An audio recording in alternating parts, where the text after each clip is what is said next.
भारत माता की, भारत माता की।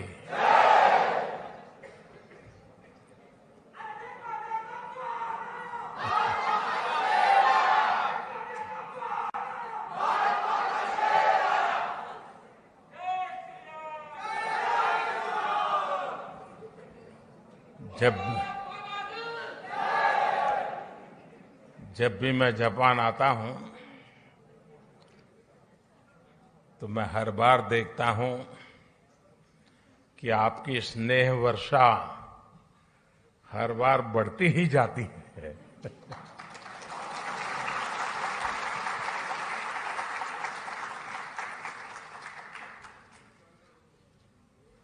आप में से कई साथी ऐसे हैं जो अनेक वर्षों से यहां बसे हुए हैं। जापान की भाषा, यहां की वेशभूषा, कल्चर, खानपान एक प्रकार से आपके जीवन का भी हिस्सा बन गया है। और हिस्सा बनने का एक कारण ये भी है कि भारतीय समुदाय के संस्कार समावेशक रहे हैं, लेकिन साथ साथ जापान में अपनी परंपरा, अपने मूल्य, अपनी जीवन पद्धति, उसके प्रति जो कमिटमेंट है वो बहुत गहरा है। और इस दोनों का मिलन हुआ है, इसलिए स्वाभाविक रूप से एक अपनेपन के महसूस होना बहुत स्वाभाविक होता है। साथियों, आप यहां रहे हैं, काफी लोग आप लोग यहां बस गए हैं। मैं जानता हूं कईयों ने यहां शादी भी कर ली है।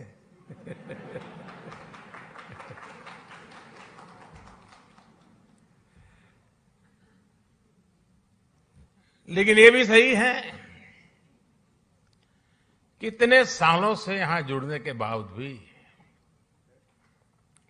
भारत के प्रति आपकी श्रद्धा, भारत के संबंध में जब अच्छी खबरें आती हैं तो आपकी खुशियों का पार नहीं रहता है, होता है ना।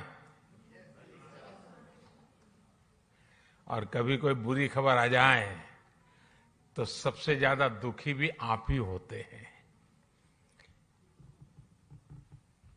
ये विशेषता है हम लोगों की कि हम कर्म भूमि से तन मन से जुड़ जाते हैं, खप जाते हैं, लेकिन मातृभूमि के जो जड़ों से जुड़ाव है उससे कभी दूरी नहीं बनने देते हैं। और यही हमारा सबसे बड़ा सामर्थ्य है। साथियों, स्वामी विवेकानंद जी जब अपने ऐतिहासिक संबोधन के लिए शिकागो जा रहे थे तो उससे पहले वो जापान आए थे। और जापान ने उनके मन मंदिर में, उनके मन मस्तिष्क पर एक गहरा प्रभाव छोड़ा था। जापान के लोगों की देशभक्ति, जापान के लोगों का आत्मविश्वास, यहां का अनुशासन, स्वच्छता के लिए जापान के लोगों की जागरूकता, विवेकानंद जी इसकी खुल करके प्रशंसा की थी। गुरुदेव रविंद्रनाथ जी टैगोर ये भी कहते थे,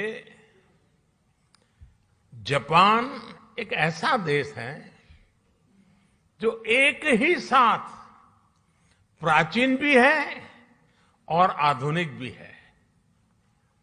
और टैगोर ने कहा था, Japan has come out of the immemorial East like a lotus blossoming in easy grace. All the while, keeping its firm hold upon the profound depth for which it has sprung. यानी कहना वो चाहते थे कि Japan कमल के फूल की तरह जितनी मजबूती से अपनी जड़ों से जुड़ा है, उतनी ही भव्यता से वो हर तरफ सुंदरता को भी बढ़ाता है। हमारे इन महापुरुषों की ऐसी ही पवित्र भावनाएं जापान के साथ हमारे संबंधों की गहराइयों को स्पष्ट करती हैं। साथियों, इस बार जब मैं जापान आया हूं तो हमारे डिप्लोमेटिक संबंधों को 70 साल होने जा रहे हैं, 7 दशक। साथियों, आप भी यहां रहते हुए अनुभव करते होंगे, हिंदुस्तान में भी हर कोई अनुभव करता है कि भारत और जापान नेचुरल पार्टनर है। भारत के विकास में, भारत की विकास यात्रा में जापान की महत्वपूर्ण भूमिका रही है। जापान से हमारा रिश्ता आत्मीयता का है, अध्यात्म का है। जापान से हमारा रिश्ता सहयोग का है, अपनेपन का है। और इसलिए एक प्रकार से इस रिश्ता हमारा सामर्थ्य का है, ये रिश्ता सम्मान का है, और ये रिश्ता विश्व के लिए साझे संकल्प का भी है। जापान से हमारा रिश्ता बुद्ध का है, बोध का है, ज्ञान का है। हमारे महाकाल है तो जापान में दाइकोकुतेन है। हमारे ब्रह्मा है तो जापान में बोनतेन है। हमारी मां सरस्वती है तो जापान में बेंजाइतेन है। हमारी महादेवी लक्ष्मी है तो जापान में किचिजोतेन है। तो हमारे गणेश हैं तो जापान में कानगीतेन है। जापान में अगर जैन की परंपरा है तो हम ध्यान को, मेडिटेशन को आत्मा से साक्षात्कार का माध्यम मानते हैं। 21वीं सदी में भी भारत और जापान के इन सांस्कृतिक संबंधों को हम पूरी प्रतिबद्धता के साथ आगे बढ़ा रहे हैं। और मैं तो काशी का सांसद हूं और बड़े गर्व से कहना चाहूंगा कि जापान के पूर्व प्रधानमंत्री श्री अबे जब काशी आए थे तब उन्होंने एक बहुत बढ़िया सौगात काशी को दी। काशी में जापान के सहयोग से बना रुद्राक्ष, और जो मेरी कभी कर्मभूमि रही वो अहमदाबाद में जैन गार्डन और काइजन एकेडमी, ये ऐसी बातें हैं जो हमें कितनी निकट लाती है। यहां आप सभी जापान में रहते हुए इस ऐतिहासिक बंधन को और मजबूत बना रहे हैं और सशक्त कर रहे हैं। साथियों, आज की दुनिया को भगवान बुद्ध के विचारों पर, उनके बताए रास्ते पर चलने की शायद पहले से ज्यादा जरूरत है। यही रास्ता है जो आज दुनिया की हर चुनौती, चाहे वो हिंसा हो, अराजकता हो, आतंकवाद हो, क्लाइमेट चेंज हो, इन सब से मानवता को बचाने का यही मार्ग है। भारत सौभाग्यशाली है कि उसे भगवान बुद्ध का प्रत्यक्ष आशीर्वाद मिला। उनके विचारों को आत्मसात करते हुए भारत निरंतर मानवता की सेवा कर रहा है। चुनौतियां चाहे किसी भी प्रकार की हो, कितनी बड़ी क्यों न हो, भारत उनका समाधान ढूंढता ही है।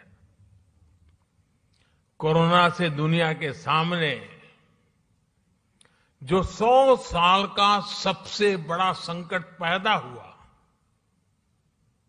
वो हमारे सामने है। और ये जब शुरू हुआ था, तब किसी को नहीं पता था कि आगे क्या होगा। शुरू में तो ऐसा ही लग रहा था, वहां आया है, यहां क्या है। किसी को पता नहीं था इसको कैसे हैंडल किया जाए, और न वैक्सीन भी नहीं थी, और न इस बात का कोई आइडिया था कि वैक्सीन कब तक आएगी। यहां तक कि इस बात पर भी डाउट था कि वैक्सीन आएगी या नहीं आएगी। चारों तरफ अनिश्चितता का माहौल था। उन परिस्थितियों में भी भारत ने दुनिया के देशों में दवाएं भेजी। जब वैक्सीन्स अवेलेबल हुई तो भारत ने मेड इन इंडिया वैक्सीन्स अपने करोड़ों नागरिकों को भी और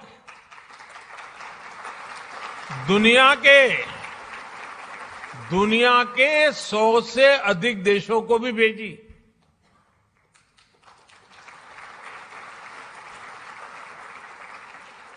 साथियों, अपनी स्वास्थ्य सेवाओं को और बेहतर बनाने के लिए भारत अभूतपूर्व निवेश कर रहा है। दूर सुदूर क्षेत्रों में भी स्वास्थ्य सुविधाएं पहुंचे, इसके लिए देश भर में लाखों नए वेलनेस सेंटर्स बनाए जा रहे हैं। आपको ये जानकर के भी खुशी होगी, शायद आज आपने भी सुना होगा, वर्ल्ड हेल्थ ऑर्गेनाइजेशन WHO ने भारत की आशा वर्कर्स, आशा बहनों को director generals global health leader award से सम्मानित किया है।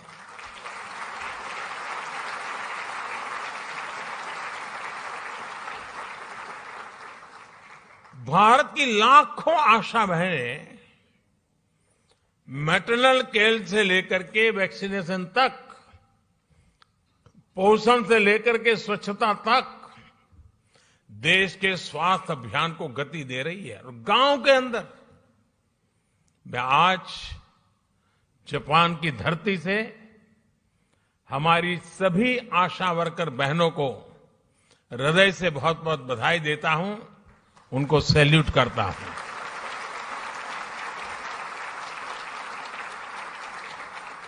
साथियों, भारत आज किस तरह वैश्विक चुनौतियों का मुकाबला करने में मदद कर रहा है, इसका एक और उदाहरण एनवायरनमेंट का भी है।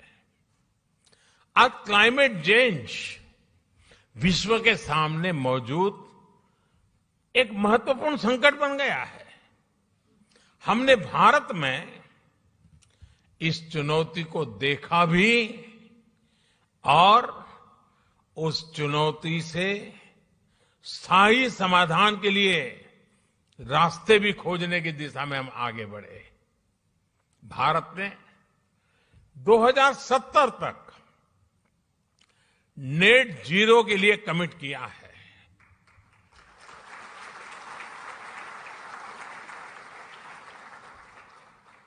हमने इंटरनेशनल सोलर अलायंस जैसे ग्लोबल इनिशिएटिव का भी नेतृत्व किया। क्लाइमेट चेंज के कारण दुनिया पर नेचुरल डिजास्टर्स का खतरा भी बढ़ गया है। इन डिजास्टर्स के खतरों को, उनके प्रदूषण के दुष्प्रभावों को जापान के लोगों से ज्यादा बेहतर और कौन समझ सकता है। प्राकृतिक आपदाओं से जापान ने लड़ने की क्षमता भी बना दी है। जिस तरह जापान के लोगों ने इन चुनौतियों का सामना किया है, हर समस्या से कुछ न कुछ सीखा है, उसका समाधान खोजा है और व्यवस्थाएं भी विकसित की है, व्यक्तियों का भी उस प्रकार से संस्कार किया है। यह अपने आप में सराहनीय है।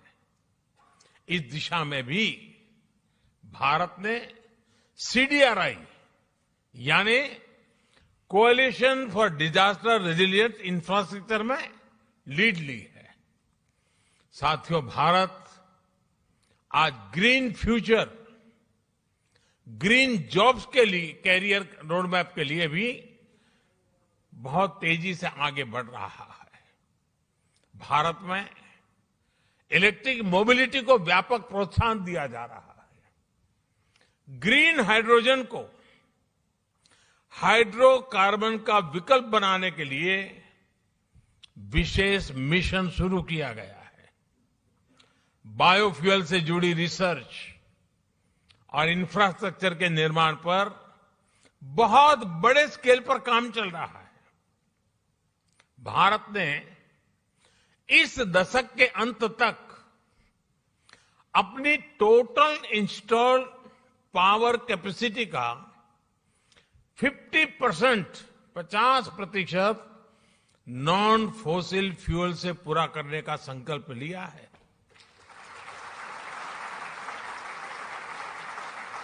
साथियों, समस्याओं के समाधान को लेकर भारतीयों का जो ये आत्मविश्वास है,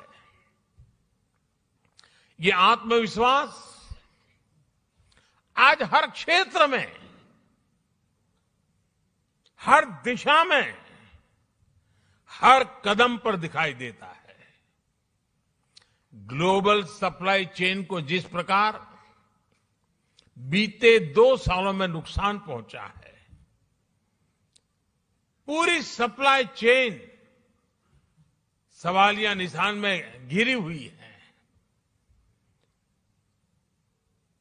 आज सारी दुनिया के लिए यह अपने आप में एक बहुत बड़ा संकट बना हुआ है। भविष्य में ऐसी स्थिति से बचने के लिए हम आत्मनिर्भरता के संकल्प के साथ आगे बढ़ रहे हैं।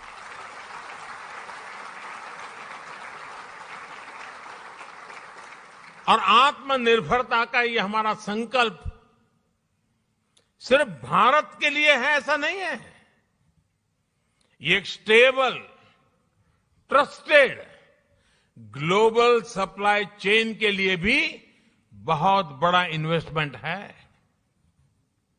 आज पूरी दुनिया को यह एहसास हो रहा है कि जिस स्पीड और स्केल पर भारत काम कर सकता है वो अभूतपूर्व है।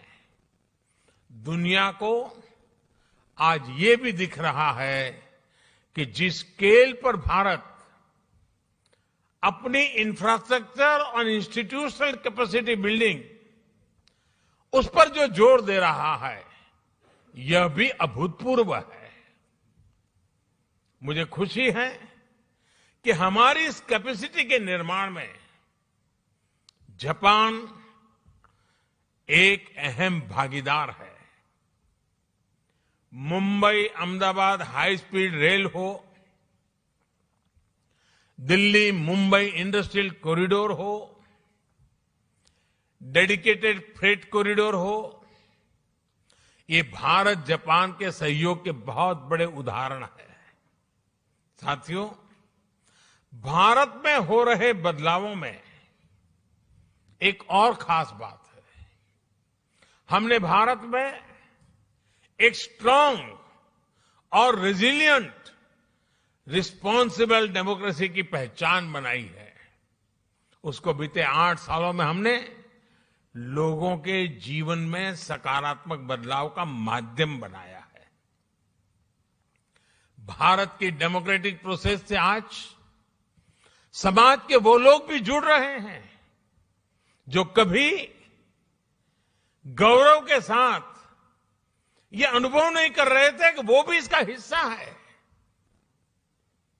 हर बार हर इलेक्शन में रिकॉर्ड टर्नआउट, और उसमें भी यहां जो हमारी माताएं बहनें हैं उनको जरा खुशी होगी। आप अगर भारत के चुनावों को डिटेल में देखते होंगे तो आपको ध्यान आता होगा कि पुरुषों से ज्यादा महिलाएं वोट कर रही हैं।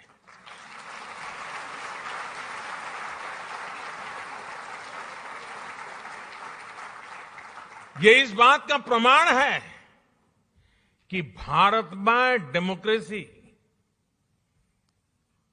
सामान्य से सामान्य नागरिकों के हकों के प्रति कितनी सजग है, कितनी समर्पित है और हर नागरिक को कितना सामर्थ्यवान बनाती है।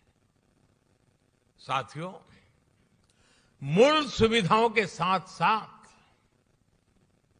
हम भारत के एस्पिरेशन को भी नई बुलंदी दे रहे हैं, नया आयाम दे रहे हैं। भारत में इंक्लूसिवनेस का, लीकेज प्रूफ गवर्नेंस का, यानी एक ऐसी डिलीवरी व्यवस्था, टेक्नोलॉजी का भरपूर उपयोग करते हुए एक ऐसे मैकेनिज्म को विस्तार किया जा रहा है ताकि जो जिस चीज का हकदार है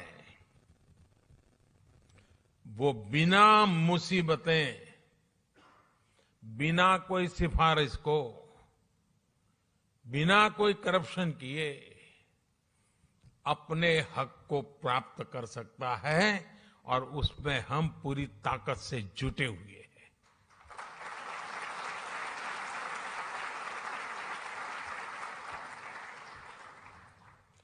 और टेक्नोलॉजी के इस उपयोग ने, डायरेक्ट बेनिफिट ट्रांसफर की इस परंपरा ने कोरोना के इस विकट कालखंड में गत 2 वर्ष में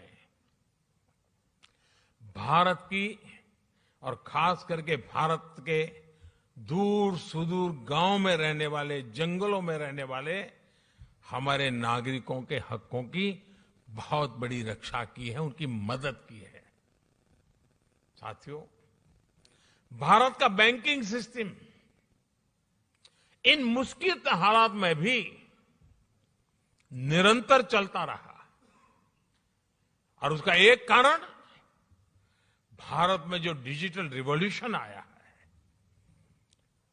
डिजिटल नेटवर्क की जो ताकत बनी है, उसका ये परिणाम मिल रहा है। और आपको साथियों जानकर के खुशी होगी,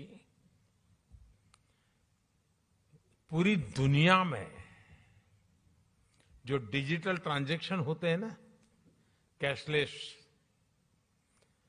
यहां जापान में तो आप लोग टेक्नोलॉजी से भली भांति परिचित रहते हैं, लेकिन ये बात सुनकर के आनंद होगा, आश्चर्य होगा और गर्व होगा। पूरे विश्व में जितना भी डिजिटल ट्रांजैक्शन होता है उसमें से 40% अकेले भारत में होता है।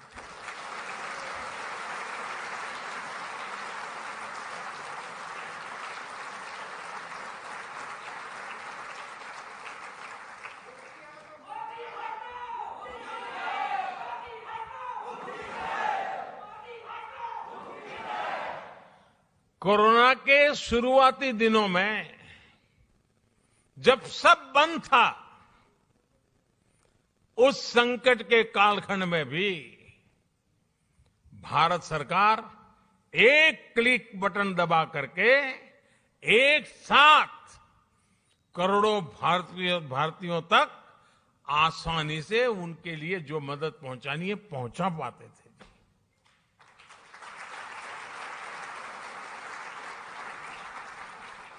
और जिसके लिए मदद तय थी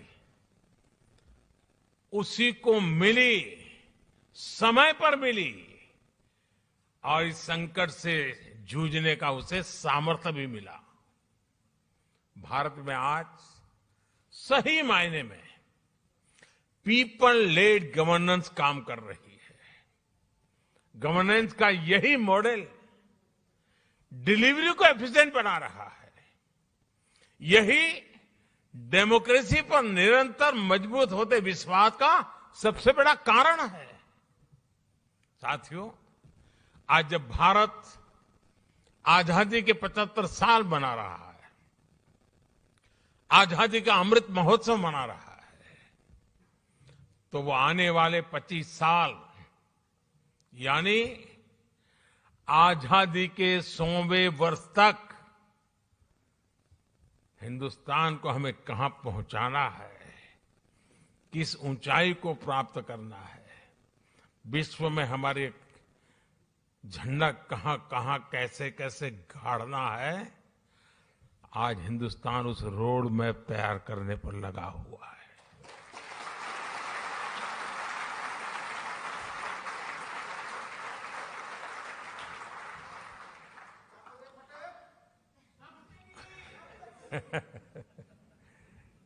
आजादी का ये अमृतकाल भारत की समृद्धि का, संपन्नता का एक बुलंद इतिहास लिखने वाला है। दोस्तों, मैं जानता हूं कि ये जो संकल्प हमने लिए हैं, ये संकल्प में आप पे बहुत बड़े हैं, लेकिन साथियों, मेरा जो लालन पालन हुआ है, मुझे जो संस्कार मिले हैं, जिन जिन लोगों ने मुझे गढ़ा है, उसके कारण मेरी भी एक आदत बन गई है। मुझे मक्खन पर लकीर करने में मजा नहीं आता है, मैं पत्थर पर लकीर करता हूं।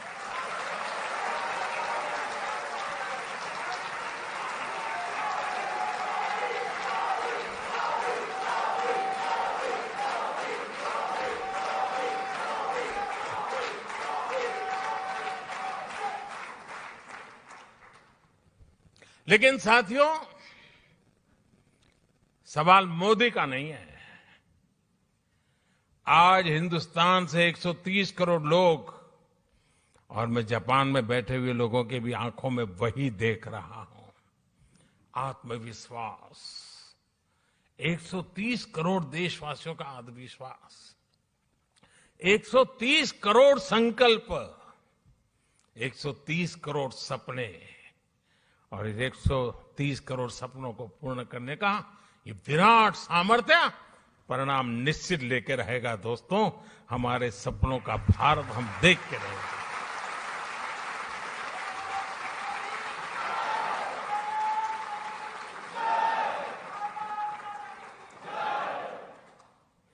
आज भारत अपनी सभ्यता, अपनी संस्कृति, अपनी संस्थाओं के,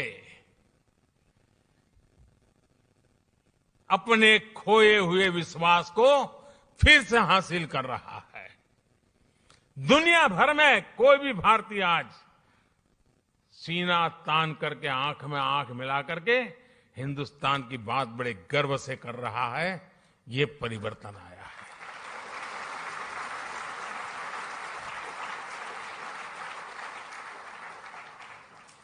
आज मुझे यहां आने से पहले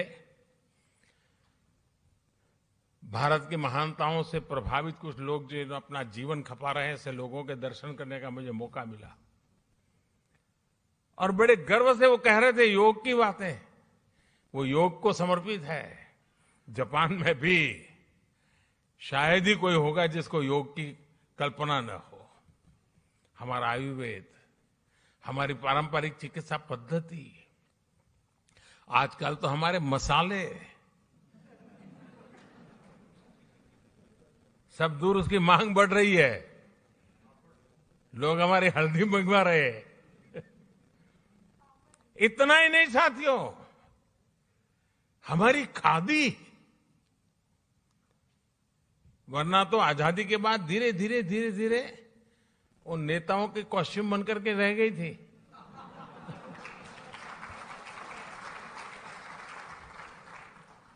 आज उसका आज पुनर्जीवन हो गया है। खादी ग्लोबल बन रही है जी। यही तो भारत की बदलती हुई तस्वीर है दोस्तों। आज का भारत अपने अतीत को लेकर जितना गौरवान्वित है, उतना ही tech led, science led, innovation led, talent led future को लेकर भी आशावान है। जापान से प्रभावित होकर स्वामी विवेकानंद जी ने एक बार कहा था कि हम भारतीय नौजवानों को अपने जीवन में कम से कम एक बार जापान की यात्रा जरूर करनी चाहिए।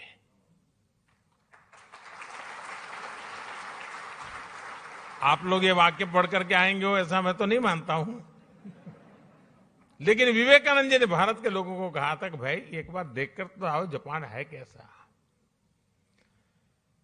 साथियों, उस जमाने में स्वामी विवेकानंद जी ने जो कहा था, आज के युग के अनुरूप उसी बात को, उसी सद्भावना को आगे बढ़ाते हुए मैं कहना चाहूंगा कि जापान का हर युवा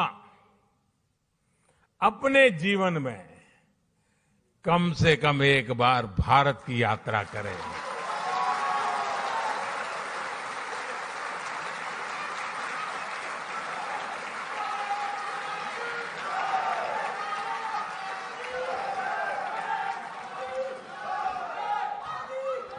आपने अपनी स्किल से, अपने टैलेंट से, अपनी एंटरप्रेन्योरशिप से जापान की इस महान धरती को मंत्रमुग्ध किया है। भारतीयता के रंगों से, भारत की संभावनाओं से भी आपको जापान को लगातार परिचित कराना है। आस्था हो या एडवेंचर, जापान के लिए तो भारत एक स्वाभाविक टूरिस्ट डेस्टिनेशन है। और इसलिए भारत चलो, भारत देखो, भारत से जुड़ो, इस संकल्प से जापान के हर मेरे भारतीय से मैं आग्रह करूंगा कि वो उससे जुड़े। मुझे विश्वास है कि आपके सार्थक प्रयासों से भारत जापान की दोस्ती को नई बुलंदी मिलेंगी।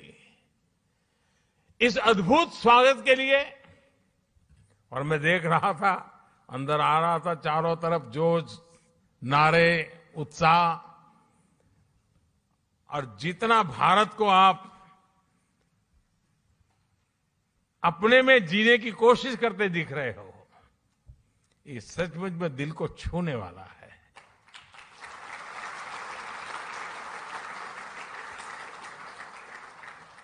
आपका ये प्यार, ये स्नेह हमेशा बना रहे। इतनी बड़ी तादाद में आकर के, और मुझे बताया गया कि जापान में से सिर्फ टोक्यो से नहीं, बाहर से भी कुछ साथी आज आए हैं। पहले मैं आया करता था, इस बार नहीं आ पाया तो आप भी आ गए। लेकिन मुझे अच्छा लगा, आप सबके दर्शन करने का अवसर मिला। मैं फिर एक बार आप सबका बहुत बहुत धन्यवाद करता हूं, हृदय से आभार व्यक्त करता हूं। भारत माता की, भारत माता की, भारत माता की बहुत बहुत धन्यवाद।